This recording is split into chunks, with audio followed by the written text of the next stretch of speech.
Good morning, Pumelele. How are you? I can't hear you. For some reason, you're muted. Now, what's going on over there? Jack, just switch Pumi on there so I can hear the woman. She didn't come there for her health. She came there to be part of the burning platform this morning. All right, good morning. Can you hear me now? I can hear you now. Thank you. Very good. Okay. Yeah. All right. Very good. No, I did not come here for my health, and my health being, guys, take a vaccine. This flu is a killer. It's horrendous. I was out for a week 2 weeks ago, and today I had to drag myself by the tits to be here. Oh my God, I'm so sorry. That's terrible. and then I'm here, and Jack has me on mute. All right, well, Helen's in the comments already with her big hello, fabulous people. All right, we hope to bring you something fabulous this morning. It's always lovely to talk to Dion Chang and Bronwyn Williams. And Bronwyn and Dion, along with Faiza Khan, have written this book, which is called The Future, an incredible book, which I think will be quite enlightening. And we decided to step away from the hardcore politics of the GNU because, frankly, I don't know about you, but I am so overhearing uneducated pedestrian opinions about what people think will happen from completely uneducated and frankly disconnected voices that have nothing to do with any inside information. I'm sick of hearing from people who are just trying to project their own hopes and fears onto what might or might not happen. What I did see that made me actually laugh out loud a couple of days ago is, do you remember how Julius Malema always had inside information on what was happening at the NEC? Yes. And he'd have a press conference. I laughed so hard because somebody tweeted a thing that says, maybe Julius Malema's inside person has died. Because why does he not know? Yeah, maybe it was Batabile Dlamini because she's no longer around there. So I'm probably, maybe it was Jackson Tembu. Maybe I'm not the only one who's starting to just get a little bit tired of hearing speculation, and the most outlandish speculation of all, because people are putting themselves in the middle of this. You can hear supposed analysts and journalists throwing their own hopes and dreams and desires into the pot when they're busy projecting stuff on ENCA or whatever else. So I've had enough. What we're going to do this morning is we're going to look to the future. It's going to be fun. Yeah, and we're not going to look to the future with an eye to figuring out coalition politics. We're going to look to the future to try and identify what the 80 key trends for South Africa are. Now, we won't get to all 80 of those, but it's worth looking at as many of them as we can get. I also found a report which I find it very, very depressing, but maybe other people will find it a little less so. It's about Gen Z, and it's from Vice. And obviously Vice is a shit publication, and they're a terrible, terrible media house. It's been completely, no, they are, and they've been completely captured by woke idiots. And why I want to bring this up is because, we're always talking about young people, and Pumi, really at the start of the podcast party, one of the things that we wanted to do, you were part of these discussions from the get-go, is to hear what young people are interested in, to hear what it is that motivates them. And this report from Vice.com may give us some insights into what the world for those Gen Z activists actually looks and feels like. Because maybe we'll understand, a little bit better if we get to hear this. So I'll bring that into the fray as well. Let us get straight to Bronwyn Williams without any further ado. Pumi Mashiko and I are very excited to speak to you. Bronwyn, how are you this morning? Good, thank you. And yourself? Magic. All the better for seeing you. Bronwyn, good to see you again. It's great to see both of you. So early on such a cold morning. It's always a treat. Yeah. We're up and Adam early, and I heard that you had your book launch last night because one of our listeners was there and said that they loved it and they would be joining us this morning. We're also joined by Kanthan Pillay, who, of course, is a big part of the Burning platform, and he is ready to throw a couple of questions and have some insights delivered to him personally this morning too. So here we are, full complement: Phumi, Kanthan, Bronwyn, and I. So I'm going to hand over to the great Phumi Mashiko, because she always likes to kick things off with a little research, which I no, you do, and you're always paying attention to these things. Yeah, I don't want to lie. I was a geek last night because I sat and I read through the report. I got from Jack, and I said to Jack, "How did you get this PDF of like 100 pages?" It was amazing, and also because I think when I first saw Flux and kind of the Flux trends was 2009, and it was interesting because I went back to find that book as well to look at what was in there and look at what was in this, and it's quite interesting how much things have changed, but also how things have kind of ticked along, you know, in those years. Bruno, do you want to talk a little bit about first the differences between those two? But I don't think you were there in the 2009, but you've been with the organization long enough to tell us a little bit about what has stayed the same in these in these times of flux. Well, that's certainly a great point. I mean, like the sort of trends that matter are trends that have legs, that will stick around and cause chaos in their wake over some time yet to come. And as you rightly point out, many of the trends in this book are just an evolution of that. I mean, like I think Dion started talking about the whole climate change thing and how we are responding to it a long time ago. He also started talking about youth a long time ago. I mean, Dion's been tracking Gen Z since 2009. In fact, a little bit before that. I mean, he's got TED Talks out about this, and those trends have just continued up until to date. And now, of course, Gen Z are not babies anymore. They're now fully grown adults, and they should be making up the majority of our electorate if they were actually showing up to vote, for example, right? So again, like all these sorts of things continue on. Well, this is one of my favorite points at the moment. If you actually look at demography in South Africa, the 18 to 30-year-old cohort makes up over 49% of the eligible electorate of actual South African voters that could register to vote. So, you know, young people could show up and swing an election should they choose to. They just really haven't. And that kind of brings us to they don't care. And I don't want to, and you know what, I don't want Gareth, don't be unfair. I don't know if they don't care or if we have been so disappointing. There isn't anyone worth voting for from their perspective, Gareth. I'm tired of parents like you two making excuses for this generation. You know what? I don't have any guilt over the way that these slacktivists of the Gen Z mold have so much responsibility placed upon them and so many hopes and dreams for the future by the rest of us. And they shirk that responsibility at every given opportunity. Case in point, our last election, Bronwyn. I mean, I'm not wrong. You're not wrong. But the numbers are there. They don't lie. No. But Gareth, sorry, Bronwyn, I just want to say, Gareth, it's not making an excuse. It's kind of the same way that when we looked at older people, we're like, I want to be like those fucking idiots. And that's what the young people are doing. That's why I'm telling you, we have been so disappointing that these young people are going, whatever those people are doing, I don't want to be part of that mess. And that's what we're seeing, is we're seeing them saying, we are such a fuck up, they don't want to be like us. But are we though? I just want to put out there that although we're talking about the book that we put out, which is like an evolution of trends over the last sort of 10 years and what's most important. Now, the other piece of content you're referring to is our Gen Z report that we did on South Africans locally, nothing to do with Vice in the US and what's going on that side of the world. But our local Gen Z report really picked up that most youth are apathetic, not so much disillusioned as disinterested, but there are a small minority that are more activist and another minority of about equal proportion who fall into the anarchist camp, who would like willfully destroy the place given half the chance. So I think it's worth noting nuances there. And I think that we have to also respect the fact that, as I said, Gen Z is now turning 30 this year, right? I mean, by that point, you're either part of the problem or you're doing something to address it, right? I mean, if you wait another couple of years, you end up like us, the millennials, who really complained a lot but didn't really do much.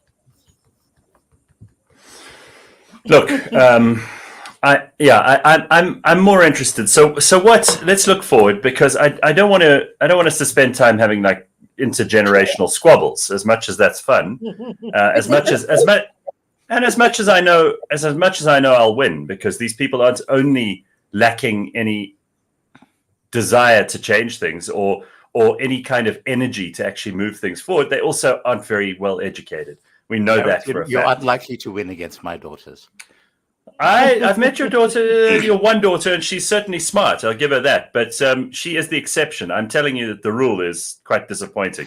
I'll get to that thing about vice just now. But let's look at your 6 pillars, Bronwyn, because I think this is really interesting. So you've basically divided in this book the future of South Africa into technology, retail and marketing, economy, which is a much more comprehensive look, the natural world, diplomacy, and socio-cultural effects. Now, I mean, of all of those, I think Kanthan will probably want to start with the economy. So I'll open up with that one, and maybe you can just give us some pointers, and then I'll let him get into the details, because that's always the most important thing, and I wouldn't disagree with it. Well, just a point there in terms of this book, although it's called The Future, 80 Key Trends for South Africa, they're not 80 key predictions for South Africa. Rather, they are a collection of 80 trends that are already happening in the world as it is, that we think are going to have an impact on businesses and on individuals in South Africa. So we kind of divide our work into understanding the world, so you can kind of change it, the world as it is, and then looking ahead is what it could be, if that makes sense. And this is very much a book based on what's currently going on. There's no speculation in there. It's more just interpreting what's already happening and why that is going to be important for people living here. So it's very much a collection of global trends that have therefore been localized. So things that local people might not have been thinking about or might not think impact them, because we're so busy with news and load shedding and all the usual stuff that we haven't been able to sort of look up and look ahead at all the other sort of stuff that's coming at us, all these other ideas like those published in Vice that sort of find their way into our society, into our culture, and into our economy too, if that makes sense. Cool. Okay, so listen, no one thinks that anyone else is Nostradamus. And there were only a few people who would have been proven to be right if they did that with the elections. But when we look at the economy going forward, what kinds of trends are you spotting, rather than predictions that you're making, with regard to South Africa's economy? And in particular, with the information that we have at hand now, and a look at the world more generally, are we looking at a world where the economy is expanding, where there are more opportunities, particularly for those people in this country that are unemployed, for those people who have great ideas, who are motivated and want to make things happen? Is this economy a great environment for them to do that? Well, it depends how you look at the economy, right? If you look at it from a sort of macro monetary economist perspective, then you're looking at expectations, right? And the sort of economies that have the best expectations for themselves are the economies that tend to do better over the long run, right?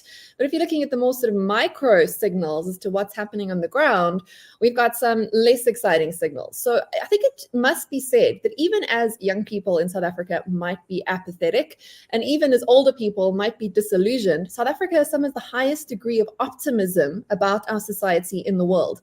And that might just be a symptom of the expectations versus reality equation. If our expectations for our current government are quite low, we kind of at some point kind of think, oh, it's got to get better sometime in the future. We feel like there is scope to improve, and scope to improve gives societies optimism, and optimism drives action. And this is why we have such an entrepreneurial culture here. Whether those businesses succeed or not, the fact is people are still opening them, which shows that we do have optimism, which is a pretty, that we put it into a positive column in terms of looking at South Africa's economy. On the other hand, we've got to deal with the world as it is, the present right now. And as I mentioned last night, the book launch, I think one of the most important trends that we put in the book might be dismissed by some people as being irrelevant, but I think it's symptomatic of what's going on in our economy, and in fact, the economy at large too. And that's the rise of what we term to be debt training wheels. Debt training wheels are essentially all those what I think are totally evil products that call themselves social enterprises or fintech businesses, but all they really do is give access to debt around the legalities of our credit system, right? The buy now, pay later services, the get your money before pay. all these things that are sold as being, socially progressive, helping the poor. They're absolutely not helping the poor. They're getting you to spend money that you don't have. They're not solving the underlying problem, which could be solved by optimism and growing the economy and all the rest of it. And I think that's a really interesting trend, the sort of debt treadmill that you get trapped into through these debt training wheels that we talk about. People get access to debt outside of credit cards, outside of formal banks. It's fees, it's interest, but you get trapped and you get into this debt cycle. And debt is, of course, one of the really big problems in South Africa because we have such a low savings culture. And if you have a low savings culture, you don't have that investment to back that optimism and you get stuck. But this also rolls up. If you look at what's happening with our general budgets, right? Or not just our budget, look at America's budgets and where's that debt being passed on to? Our debt-based economy globally is premised on the idea that we have to grow. Our GDP growth, whether you like the idea of GDP growth or not, a different story, has to rise and has to grow at a faster rate than our interest rate payments to pay back our debt. This is the trap and the treadmill with debt. The more indebted you are, the faster you have to grow to stay in the same place. But at the same time, globally, if you look at the sort of natural world or climates and nature chapter in our book, there's a whole lot of stuff going on around climates and responses to climates.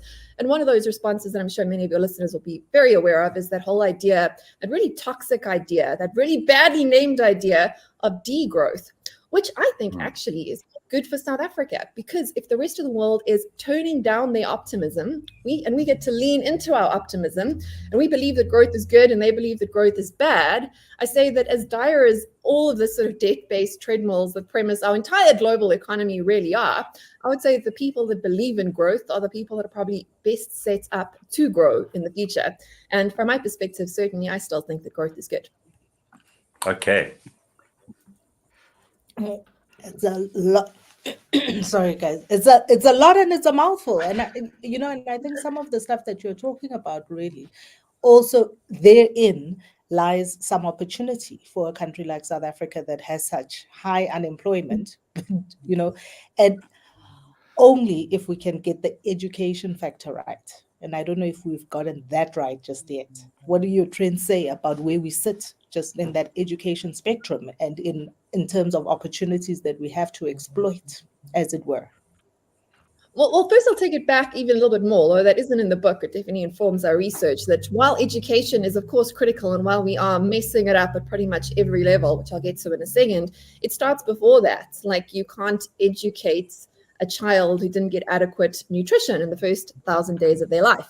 So when you start looking at university results and graduate unemployment, you're starting so far down the road. We actually have to start with literally feeding babies. So if you are a futurist and you want a high return on investment sort of project, feed babies so that your human capital can develop and can be educated and can achieve its full potential. So our education problem starts before kids even get to school. Let's just leave that there. But where we pick up in the book is really talking about the absolutely terrible breakdown in return on investment of higher education, whereby we now have, something like 800,000, almost 1 million graduates still on COVID social grants 3 years after COVID. Maybe that degree isn't exactly your ticket to the better future that you thought it was. Again, our recent research report backs up the trend that we put in the book before we wrote the research report or did the research. That shows that in our little group that we studied, 2/3 of them were unemployed and 2/3 of the unemployed had degrees, some of them multiple degrees. So something is sort of rotten in the house when it comes to higher education. Again, culture of professional students that we've got there, Bronwyn, basically, where because of the fact they've got access to things like NSFAS, which allow them to just simply stay at university and turn that into kind of an ongoing period of enjoyment. So one of the things that I found kind of interesting was that this entire concept of delaying adulthood. And, the idea that, but the interesting thing for me was that I didn't necessarily see not purchasing a car as being something that's an indication of delaying adulthood. Because, again, we've had this technological shift where we now have access to things like Uber, as an example, which I'm finding that increasingly you've got your Gen Z cohort that are now making use of that rather than actually tying themselves down with car payments. As a very specific example, owning their own home, again, from that perspective, I'm seeing lots of people basically getting together a group of friends, renting homes together, which my generation would have called that communes, but it's still very much a thing. So I'm not sure to what extent this is an indication of a lack of wanting to get into adulthood on the part of this new generation, or maybe they're just simply redefining what adulthood is meant to be about, and maybe there's actually some merit in what they're doing. What do you think? Yeah, so when it comes to this whole sort of concept of delayed adulthood or waithood, it's not so much about young people not wanting to grow up, although that's, of course, the casual subtext reading that would be picked up by the likes of your sort of pop culture platforms, all the rest of it. It's more a case of young people being unable to achieve the markers of adulthood that still sit deeply in the psyche of the young person, him or herself. The person feels that they are unable to achieve or is literally not able to achieve those markers of adulthood that indicate independence from both the state and from their parents. In other words, it's this protracted adolescence in that you are still dependent on society for your basic needs. This is like living with your parents. It's like not being able to start a family or support children of your own. We've spoken to young people who want to do those things, but only when they're financially independent. You mentioned the cars and the houses. Again, it's quite interesting when you unpack the cause and the effect there. We look at young people forming, as you say, communes or whatever, like living together, co-ops and all the rest of it. And we say, or we make assumptions, oh, there's a shift in values. Young people don't want to own anymore. They're buying into the sharing economy. They just pay for mobility on the go on a pay-as-you-go basis. It's a shift in values, but it's actually not. When you talk to young people, they want to own their own house. They want to own their own car. They want to have those independence markers that previous generations had, because those means, those myths are so deeply baked into our collective psyche of that so-called American dream, right? Achieving these sort of markers that define a successful life, that what we're really seeing with waithood and delayed adulthood is a frustration of young people at being unable to achieve what they've seen other generations and perhaps other cultures in other parts of the world achieve, right? So it's the sense of this being forced upon them rather than this actually being a path that they are choosing. And I think that cultural and trend analysts often try and conflate those issues.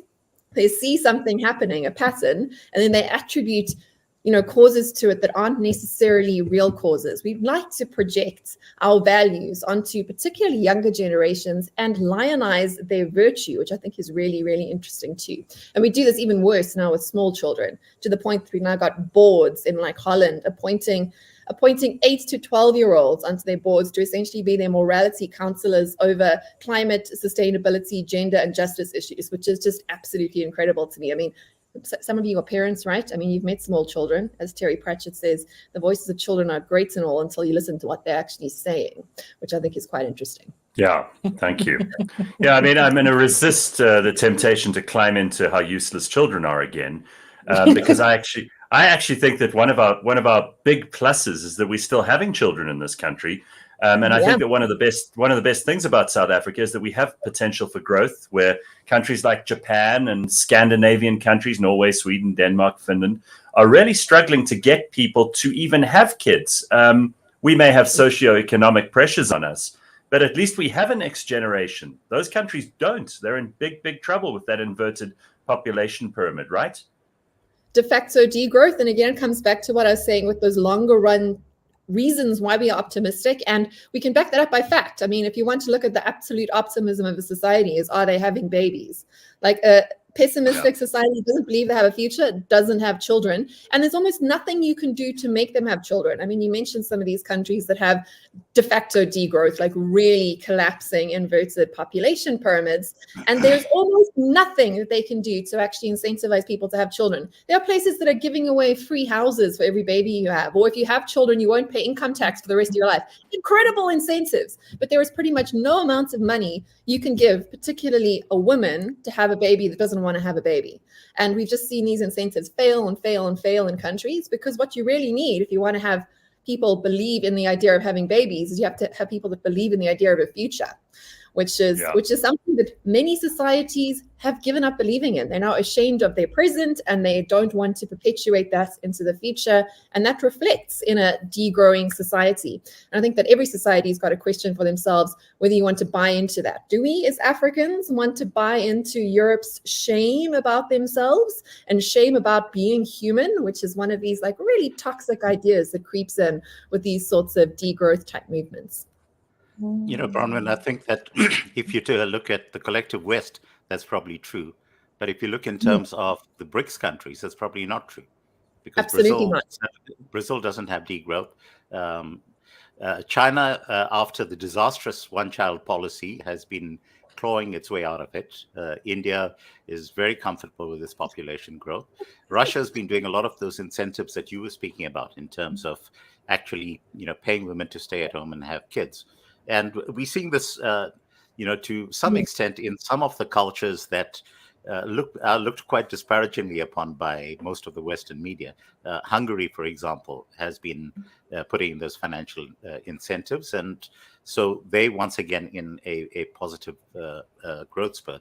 But the more crucial thing for me is whether this shift in values, I think, is kind of a more critical piece of the puzzle for me, because if the concept of what my generation used to think of as being a good future, which is buying the house, buying the car, starting the family, and all of that kind of stuff, whereas the choices that are now open to the generation that you've been taking a look at are probably to the extent that if they don't go down that particular path, are they still able to have a comfortable life?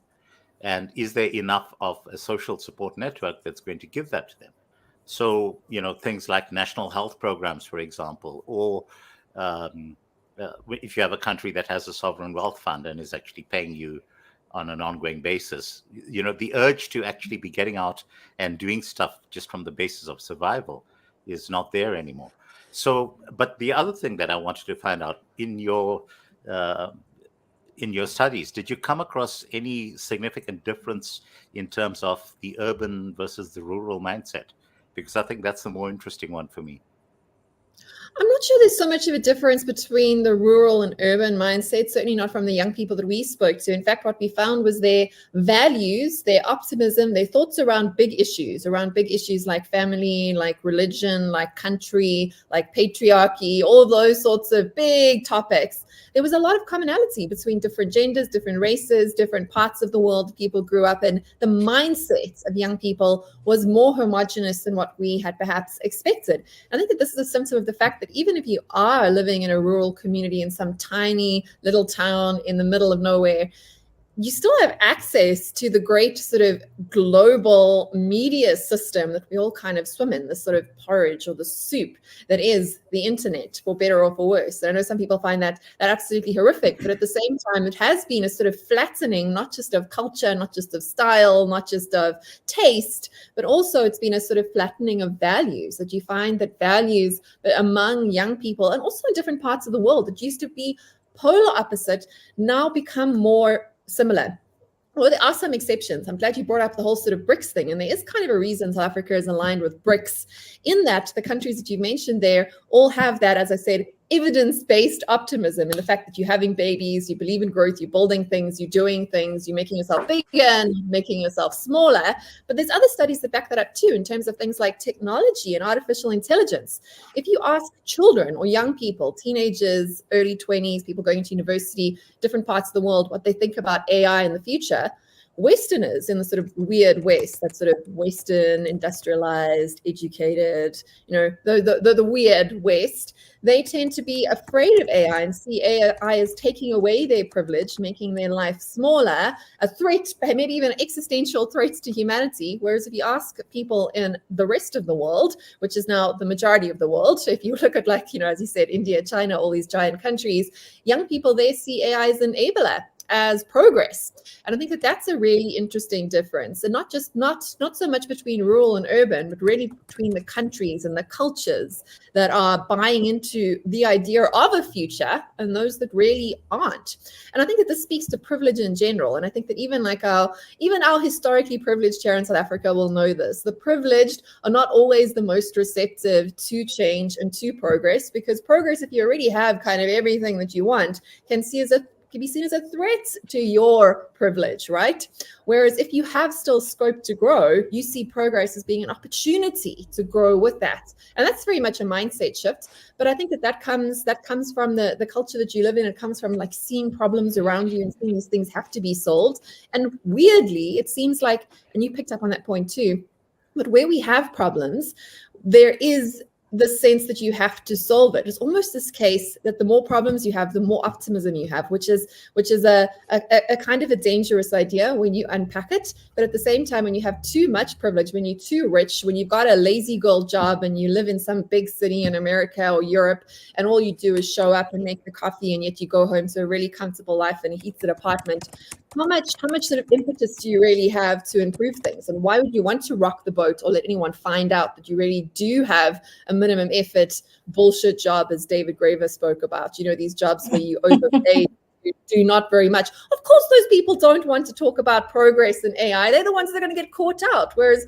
some young entrepreneur sitting in Africa or sitting in Asia sees this as a chance to build a life for him or herself. So, you know, there is that point that you're making there, that unearned privilege is definitely a dampener on optimism and on agency or action. So I mean, I love that, the idea of a changing perspective, right? And where the West sits and where the rest of the world is sitting. And I'm interested to know, because I did see something also in your report about democracy in decline worldwide. So what those changes and what the shifting kind of value system and flattening of that value system looks like in terms of future scoping for where we are. Yeah, so when it comes to the decline in democracy, I'll speak to the South African cohort that we looked at first, because it is a global phenomenon among younger people. So what we found is that the young people we interviewed are very bought into the idea of democracy in theory. When you ask them, do you like democracy? Is democracy a good idea? Do you support democracy? Is voting great? Yeah, we like democracy. Democracy is good. But when you sort of interrogate it and you scratch beneath the surface and you ask them about alternatives they'd be willing to explore, much like the international cohort, and there's been many studies, they're open to more authoritarian forms of leadership. They're not actually going to show up to vote themselves. Yes, democracy is great in theory. In practice, it's not working for me. I'm not actually participating in it. In practice, I would vote for someone who might even reduce my democratic rights if it meant me actually getting a job or getting a house or getting some sort of progress. So we've seen this shift towards authoritarianism among younger generations, which again, I find very validating, because there was the sense among many cultural trained analysts, political analysts, about the sort of continual march towards sort of left-leaning politics.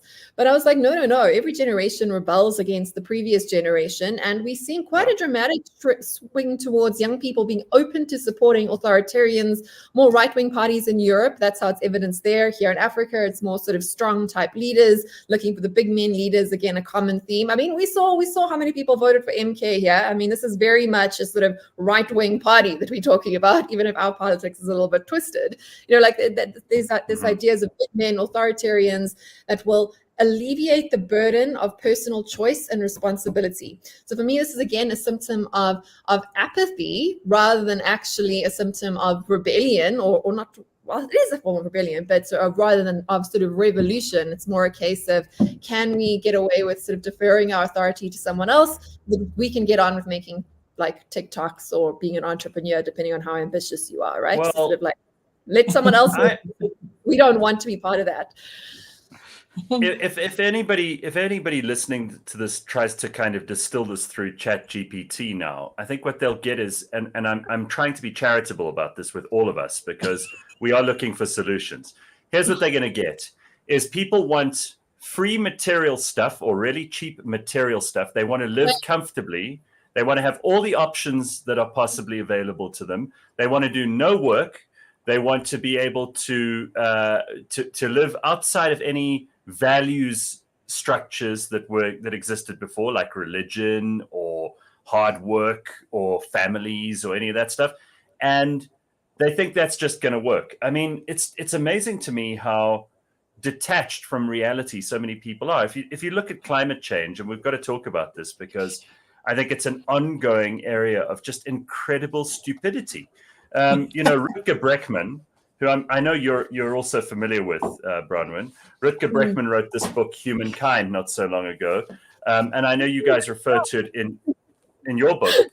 But, if you look at the work from people like Stephen Koonin and Bjorn Lomborg and Patrick Moore, and, those kind of people are writing about the fact that, for example, the coral reefs are better than they've ever been. Forests, reforestation is happening. Carbon dioxide is not the worst thing for everything outside of like the climate change people's perspective. The plants love it. It's good for everything else. These are boom times for climate. And yet I think people are navel gazing pessimistically in parts of the world. South Africa shouldn't be feeling that way. We should be thrilled that we've got natural resources that we can make use of. We should be thrilled that we've got people who are hungry for work and are optimistic to get out there and make a difference. But we're being dictated to by people in the rest of the world, aren't we? Well, let's talk about the climate change thing. I think first of all, the climate is changing. Like there is change, right? And change creates, much like growth, it creates some new winners and perhaps some new losers who don't benefit from it. And this is the sort of awful, unspoken elephant in the room when it comes to any climate conversations. And again, at multinational levels too, there's this fact that some people are better off when the climate changes in one way, and other people are better off when it changes in another way. And this is very uncomfortable to talk about, because like if the Arctic is melting, suddenly China and Russia have new sea routes. Oh, look again how maybe climate change plays out differently from an incentive perspective, from a BRICS perspective than it does from a West perspective, where Europe is getting, frankly, too hot in the summer and then too cold in the winter, right? So there's definitely places that are more winners, more losers here. Durban here in South Africa, obviously not having a great time with shifting climate at the moment, but other parts of Africa are becoming more fertile, right? So you've got these terrible mixed incentives. And what you see around the climate conversation is people advocating for the incentives. These are big incentives. These are incentives that cause some people to lose their homes and some people to lose their livelihoods, lose their industries, and cause other people to get really, really rich.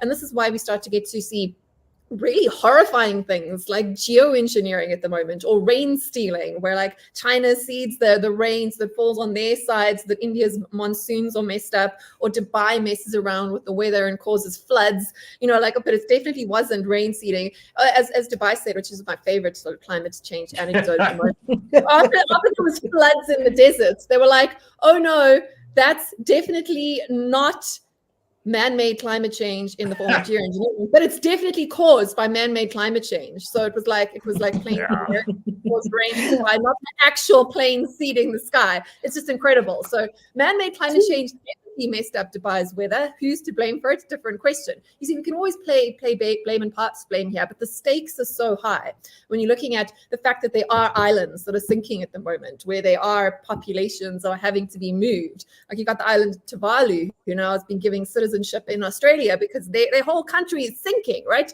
So you've got these diverse incentives, but you've also got these big countries who are able to make macro decisions that affect all of us. Now we're talking about the EU not liking the current version of climate change, wanting to, spray silver or spray metal particles into our global planetary ecosystem to block out the rays of the sun. Whereas if you're living in Johannesburg and your winter is a couple of degrees warmer, you might not want that, but like who gets to make these decisions, who doesn't? And the stakes behind them are so high. You have to sort of take every solution for climate change with an incredible grain of salt. And my favorite sort of debate at the moment is the debate around air conditioners, like whether poor people in hot areas should be allowed to have them because they contribute to climate change. Or look at like fireplaces in Scotland, which has just banned wood and coal burning stoves. I mean, Scotland is pretty freaking cold, right? In order to sort of mitigate the effects of climate change, which is so ironic, because at the end of the day, most of us just or carbon taxes, and just or don't get me started on carbon taxes or just transitions. As an economist, I'll tell you, markets are very good at making more of things. So don't make markets for bads. If you want less carbon, don't make a market for it. Or you end up with power chips being magically turned green by purchasing already existing game farms. It's incredible. I guess we could go down this climate change rabbit hole for quite a bit, but I wanted to just swing us back to the generational shift. And one of the things, Bronwyn, that I frequently end up quoting at various talks that I give people in terms of shifts that are happening, is something that Douglas Adams said many years ago. You might remember him, authored The Hitchhiker's Guide to the Galaxy. And he said that he came up with a set of rules that describe our reactions to technologies as a species. And so the first rule is that anything that's in the world when you're born is normal and ordinary, and it's just a natural part of the way in which the world works. Anything that's invented between when you're 15 and 35 is new and exciting and revolutionary, and you can probably get a career in it. And anything that's invented after you're 35 is against the natural order of things in terms of your headspace. And I think what we are seeing right now in the world, using the examples that we've been talking about, like cloud seeding, like artificial intelligence, the dramatic shifts in terms of technology, are so scary for the over 35s that they are tending to kind of double down in terms of the spaces that they're in right now. Whereas for that younger generation, it's just part of something that they've grown up with, they're immersed in it. And, in terms of getting a career in it, I think those careers are being worked on right now as we are speaking. So I think that what we are seeing is a kind of amplification of this entire process, where the technology shifts are so scary to the older generation. There are exceptions, like Gareth says. So, for example, I'm still coding in my 60s, and I'm deeply immersed in all of these systems, and so I have a sense of what's going on, and it doesn't terrify me. But I strongly suspect that people significantly younger than me, and I'm not looking at you, Phumi, who don't code, are probably likely to find this stuff terrifying. Do you think that? I don't know why you think I don't code. I would strongly disagree with that, because I think it depends on what the technology is. I think that assessment applies to social media, and that's because old people really don't like young people talking to each other. Because as much as we like in public to pretend that youth is equated with virtue, those of us who have actually spent time with small children, as I mentioned earlier, kind of know that young people, when they get together, or if they show up to vote, like I said, in South Africa, they can mess things up. So I think that a lot of the moral panic around social media with older people not liking it is because we don't like young people talking to each other and getting too powerful or knowing too much too soon. But when it comes to other technologies, if you're talking about cloud seeding, you're talking about Mars colonies, you're talking about even about AI, I actually see much more fear among younger people with these technologies than with older people. And that is because a lot of the technologies that we're seeing now, particularly the artificial intelligence thing that we're seeing now, I mean, that's a terrible word, but it's basically these highly automated technologies that allow us to automate tasks. What they do is they entrench power and privilege, right? They entrench the incumbent, and they actually don't make space for as many new people to come in. And I think young people are quite aware of that. But I would say, again, that's more young people in developed knowledge-based economies that are based on bullshit jobs, because a bullshit job is like a self-eating, like snake eating its own tail, right? And there's only sort of so much space. And yes, it creates and destroys bullshit jobs, but those who already have them, those who work in big consulting companies, those that already have houses, the boomer generation, like that they so anti at the moment in America, Generation X understands this, that you already have a certain amount of, you've already built a business, you've actually added value, you've created real value. You can use these technologies to automate that and to become more efficient. Whereas if you haven't actually added value yet, this becomes harder and harder to find your place within the system. And I think that young people, particularly in developed, overprivileged societies, understand this at a deep psychological level, even if not at an intellectual level. Whereas, again, in countries that still have actual problems to be solved like our own, this is why we see more optimism to do with technology across the age spectrum here in the more developing markets. Here, you might find more older people that conflate technology with magic because they simply didn't have the educational background to have fully intellectualized how these things work just due to a lack of privilege as they were growing up. So you might find that sort of resistance at the mysticism level, but it's not actually at a generational level. That's more just a case of historical lack of privilege. That's not actually a case of the mindset being anti-technology. So I would say actually the biggest resistance we're seeing to technology, and for good reason, because people do tend to act in their own interests, is actually among the most privileged younger people that we're seeing. And particularly, again, around Generation Z, which is really, really interesting. Not so much, again, here in South Africa. So you can sort of like cut that into sort of almost 4 quadrants to consultingify this conversation a little bit. So in other words, it ties in with the optimism that you've been speaking about. Yeah, it ties in with the optimism of where the problems are and who stands to win and who stands to lose. And this is what's really interesting about, I would say, the last sort of 3-4 years, is how many tipping points have materialized around what was a winner and what was a loser. My favorite one is around sort of the high touch versus high tech technology when it comes to education, right? You know, like not so long ago, pre-COVID, 2018, 2019, it was rich kids who had iPads and laptops in schools, right? Rich kids had access to technology to accelerate their education. Poor kids did not. Suddenly COVID happens, and now rich kids are in micro schools with 7 kids, basically like a Victorian sort of au pair setup, very high touch, highly personal education. And poor kids have like, you know, purple mash or whatever sort of system like the government has displayed, and like good luck and learn for yourself among the internet kids, you know, which is a much lower quality education, right? So it's like technology went from being a luxury for the poor to like a requirement for the masses. And we saw this around so many different shifts like that have been happening here. And this is all part of that same conversation, I think. You know, Bronwyn, you bring up quite an interesting thing about how inverted the world became around COVID and what COVID necessitated for all of us. And I'm very interested to know what interpersonal relationships, in terms of your research, what interpersonal relationships look like going forward, you know, talking about how we shop, how we interact with each other, and how society is now organized. Yeah, so in the book, we talk about the hermit consumer. It's one of these really big shifts. I mean, it's pretty obvious. Again, this was a COVID thing. Like, it's a 800, I think it's like 600 or $800 billion shift in spending patterns that people used to spend out of home that now spend in home. This is people that aren't going to restaurants. This is people that are ordering in Uber Eats or e-hailing services. This is people that aren't going to shops, but rather purchasing online and getting it delivered to your door. So it's this immense convenience economy, but it's also an economy that's it's a symptomatic of a society that has less third spaces, that has less places where people meet serendipitously, where it has less places where you interact with real human beings. I think this comes back to the previous conversation around technology and young people and old people and the moral panic around social media. Jonathan Haidt's got that book out at the moment that's busy like maligning social media as being the satanic panic of our age. You know, like it's satanic, ban it, don't let the kids on social media.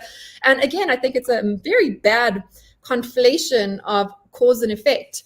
Like there's this assumption that social media has made our kids sad, it's made girls depressive, you know, done all those things to the kids that's messing with their mental health.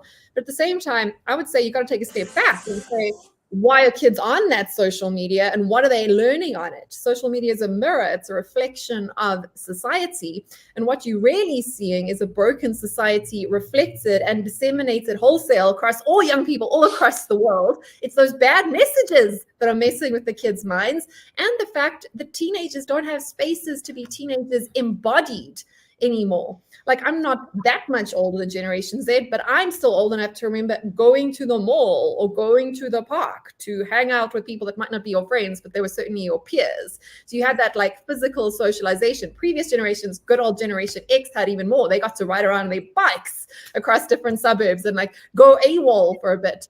And we don't have that space anymore. So young people only see each other through a screen. That's not the fault of social media. That's the fault of society not having safe spaces or physical spaces or third spaces for people to actually connect. This is all tied together with the sort of hermit consumer thing. So what we sort of gain in terms of efficiency, we lose in terms of socialization, and we lose it badly. I mean, we're looking now at like what the stats say that like, you know, like 1/4 to 1/3 of young people don't have any friends at all. You've got many people who like your pictures online, but you don't have any physical friends. That's not to say that social media did that to us. In fact, social media is trying to fix that. The fact that we don't have friendships is actually to do with how our societies are physically structured, the rules that we impose upon our children, how safe it is for children to play outside. It's not Facebook's fault that my kid can't play with her neighbors. That's the fault of South Africa's crime problem, right? It's physically not safe to do that. So social media is kind of an alternative. It's a cheap, much like the online education, it's a cheap alternative to fix a bigger problem, right? So you got to sort of like unpack what the problem is, what the cause is, what the effect is, and where this is all coming from. And everything's connected when you start pulling on these threads. I think so many of the things we've spoken about today sort of tie back to the fact that our society and the stories that we tell about it and the meanings we have are perhaps where we need to start looking. In your book, you also refer to there's a very good chapter about next generation political leadership, and I think this is exciting to me because we are at a stage in human development which is, I think, full of opportunity, and that is that we can now decide to run things differently. We can decide to do things differently. We can decide to apply ourselves. Those of us who are active and willing to get involved in new and exciting ways. And you've picked up a couple of trends in the kinds of next generation political leadership, which I think will make people feel a little bit better, because there's always this ongoing underlying conversation. It's like an always on thing of, oh, there's no leadership and leadership is failing. And who are the leaders of today? And I'm sure every generation has this problem. I'm sure all of us, regardless of our age, are all thinking this because we're not getting the kinds of leaders that we were taught about in nursery school. You know, the people who will, lead you. And then we think history is kind of stopped when we were born, and that everything that comes afterwards is going to be rubbish. That's not true. I mean, there are leaders. There are people who are showing themselves to be leaders in ways that were unforeseen by people 10, 20 years ago. Yeah, exactly. So like this generation, I said, is a large cohort of them that are apathetic, but there's also an activist cohort that's had outsized sort of impacts on society, even while they were still teenagers. Whether that sort of momentum continues is yet to be seen. But I'm going to digress slightly, because I've sort of termed all of these sorts of youth activists, young leaders doing things outside the system, not necessarily within the system. I mean, we know they're not exactly excited to vote for the people that we have on the ballot. But this extracurricular politics trend is, I think, really interesting. And just looking at what's happened in the news on the last week in Kenya, where young people put their lives on the line. Some of them were violently attacked in order to protest the increases in taxes there. And they got the government now, I think the news has come through, to actually reverse their course, right? This is the sort of actual activism that we see. And we've got local examples too, like the Ratepayers Association down in Durbs that just refused to pay their municipal taxes over to a municipality that wasn't delivering services, and then you sort of get these small sort of wins in court, these sort of like working around the system, even if you can't necessarily work through it.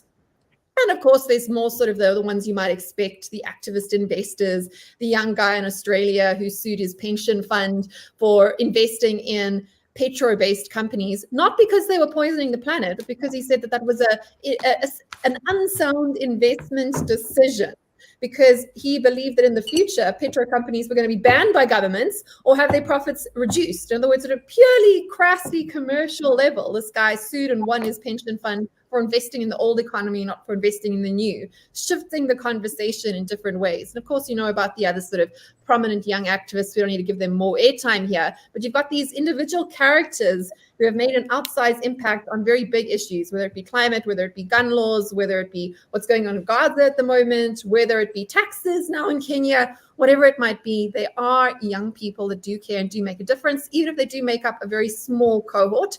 And again, I think Gareth van Olsen put out a very in-depth research report just before our elections that sort of backed up our sort of thesis there.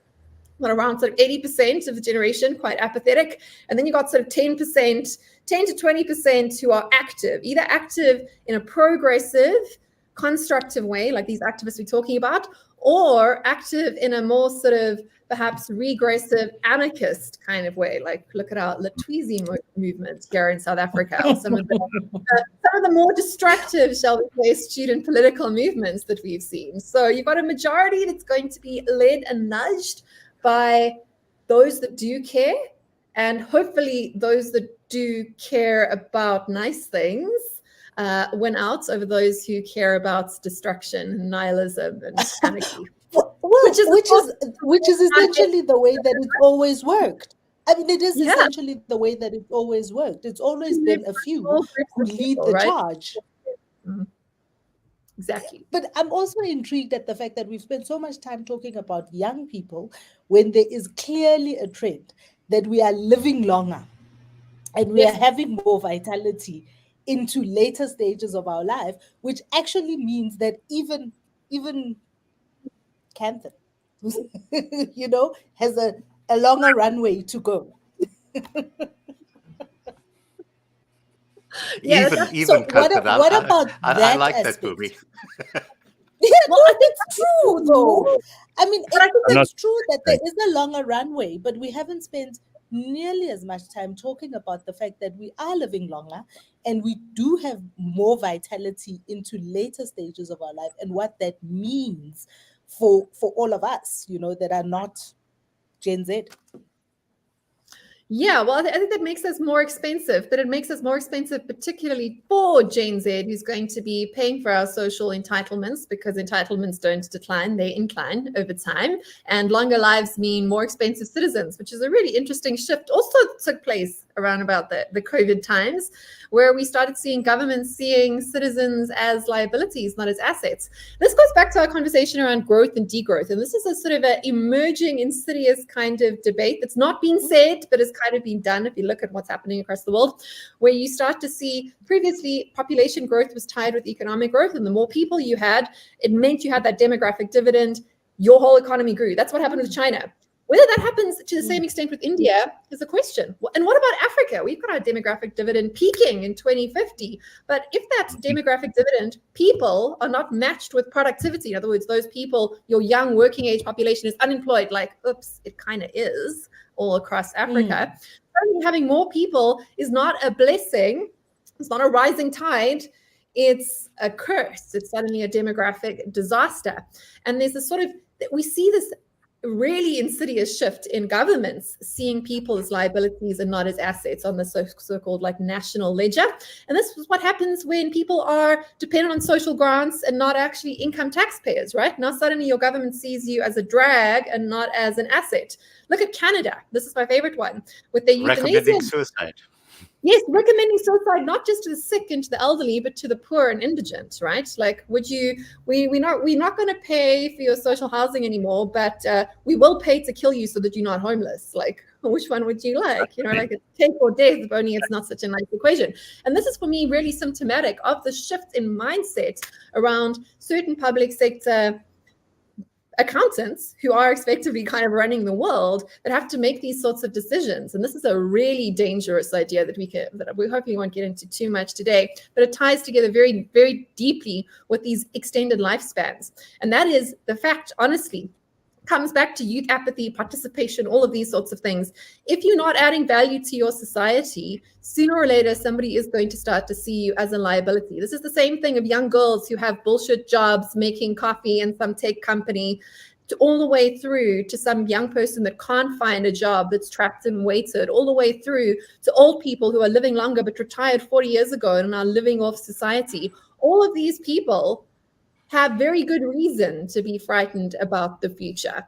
But all the people that are adding value to society, whether they be a retiree that's gone back to start a business, and then we talk about them in the book too, these sort of like the older age, sort of recycled entrepreneurs, whatever you want to call them, whether you're talking about a young entrepreneur starting a business in somewhere in Southeast Asia, embracing AI, all of those sorts of people have very good reason to be excited about the future. And it's really scary or really exciting, again, depending on your mindset, and also depending on whether you are contributing or whether you are, and you know that you are living off other people. And that's so I've got a very crucial question that I need to get an answer for too. because now you've got all of this information at our disposal. How do we end up making money out of the information that you've got? Well, that's entirely up to you. Take any of these trends, see the problem, solve the problem, and go on to the next thing. That's where value comes. Value comes from solving someone else's problem. I don't know what's going on there, but it sounds like you've got like an industrial plant. Is it not you? It's someone else's feed. It's Phumi. Okay. It's very pleasant. I couldn't hear you at all. Sorry. So just say that again about the information we can make. A conspiracy theory here, Gareth. As soon as we start talking about the money, we get cut off. Yeah, exactly. Well, if you want to make money off any of these trends, we've articulated quite a few problems here. Solve some of those problems. If you solve a problem, you're adding value and you will be valued sooner or later. This is the sort of big message that ties together everything that hopefully I've said here today. That's what we need to do. We need to both add value and be valued. We have to value each other, dignity, all of those sorts of things, but also we have to contribute, and we have to contribute towards the sort of future that we want, in that the future, much like the economy, is I think that the sum total of all of our choices and what we choose to spend our time, our money, our attention on. Love it. So I do like Carl's comment here, Bronwyn, and don't take it as an insult. I think it's a huge compliment. He says, Bronwyn has said more words in this hour than I have so far this year. Super smart, super interesting. So I think that's I'll take the compliments. Right, well, I mean, we could carry on talking to you for hours, and I think there are probably a few more questions that are in the comments section. I don't want us to go on too long, but I wonder if we can keep you for just 5 minutes, because there are a couple of things being said here by people like Bitcoin But, and we haven't really touched on the idea of crypto and whether or not that's actually a thing, because there are still people out there who are doubtful of that, believe it or not. The other one is that people are talking about such disparate places as Saudi Arabia and El Salvador. Again, both interesting cases in point. A lot of people are talking about Argentina at the moment because they've managed to reverse 30 years of trends in the negative direction under Javier Milei. Do you have any comments on those things just before we carry on? On those things, those are a whole lot of things, all sort of thrown into together. But try to squeeze as much out of you as we can get in a little bit of time we have. I think that the Argentina one is quite interesting, as is what's happening now with both France and the UK, where it looks like they're also probably going to get quite political flips, probably France flipping more towards the right. That's certainly the sort of indication at the moment. And all indications are that the UK might flip in the opposite direction. And what I think these are all, I think, positive trends, in that, much like the same disruption we've seen here in South Africa, that when the other guys get a chance to try out new ideas and put them into practice, you can kind of see what works and what doesn't. Argentina has upset a lot of people who would really like them to fail, because a lot of people don't want those sorts of policies to work, but like gravity still pulls down, and the sun still shines, and you've got all these sort of laws of economic physics that we have to work towards that are interesting to see. But again, I think that flips in the opposite direction too can be good for society, and that's what a healthy country does, or at least a healthy democracy does, allow different people to try different ideas at different times. And that's how you get friction, that's how you get movement, that's how you get velocity. And I think velocity in terms of politics and economics is generally a good thing, because movement is much better than sort of stagnating. And it's interesting to see things that people thought would never change, changing quite rapidly in different directions, for better and for worse, in all parts of the world. And I include South Africa among that. Many people didn't think that we would get to this point with our coalition politics, and now it just happened yesterday, and now already we're laughing about the GNU, and it's already an old joke that only happened 2 weeks ago. So it's interesting how quickly things can change very deeply, and I think that's generally a good thing. When you get once again on with the Bitcoin type things, I think that unfortunately/fortunately, depending on what your politics are, the most interesting thing that Bitcoin did for us is that enlightened central bankers and governments across the world as to the possibilities, the absolutely amazing governance possibilities of digital identities, which is going to be a whole fun topic for the next century that our children are going to have to live with. Because, there's so many opportunities that could come with that, but there's also, so much very, very scary authoritarian things that can go along with it. And when you sort of pair the possibilities of digital identity with a young generation that's tending more priestly, more authoritarian, more self-righteous, well, the future could be a very, very interesting place for geriatric Gen X's, as you guys live for quite a long time, right? In other words, be nice to your kids. Right. You know, I think that, Gareth, I have one last thing that I would like to ask and talk about, which, speaking about fun topics into the future, is a very interesting concept that I read when I was preparing for the show, which is joy therapy, which I think the world could use a lot more joy. Talk to us a little bit about that, Bronwyn, and what that means. What does that mean, and how it is manifesting itself?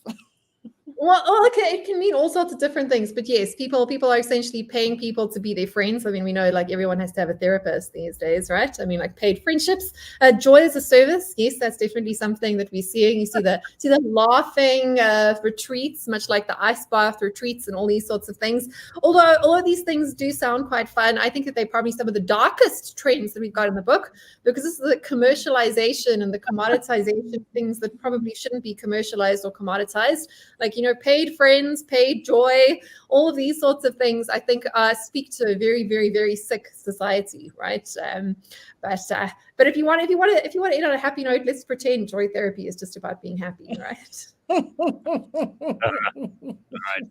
Well, I'm sorry for our time. That's great. That's a lot to think about, a lot to listen to this morning, and a lot to take in. So I would encourage anybody who wants to know more to take a look at Bronwyn and Dion Chang and Faiza Khan's book. It is called The Future, More Than 80 Key Trends for South Africa. It's also been it's been made a specialist publication for our country in this very critical and interesting time. And I think it's a really terrific read. I skimmed through it. I didn't read it in depth last night, as I'm sure Phumi will. And Pums, it's coming straight to you after this. But thank you. I know you've had a very busy week launching the book. I only wish you the best of luck with it. And tell Dion and Faiza we say well done too. Thank you very much. Awesome. Thanks, everybody. We'll catch you next week right here on the Burning Platform on the podcast party. Make sure you subscribe and like and get all those notifications so you don't miss out on every little bit. Thank you very much. Cheers.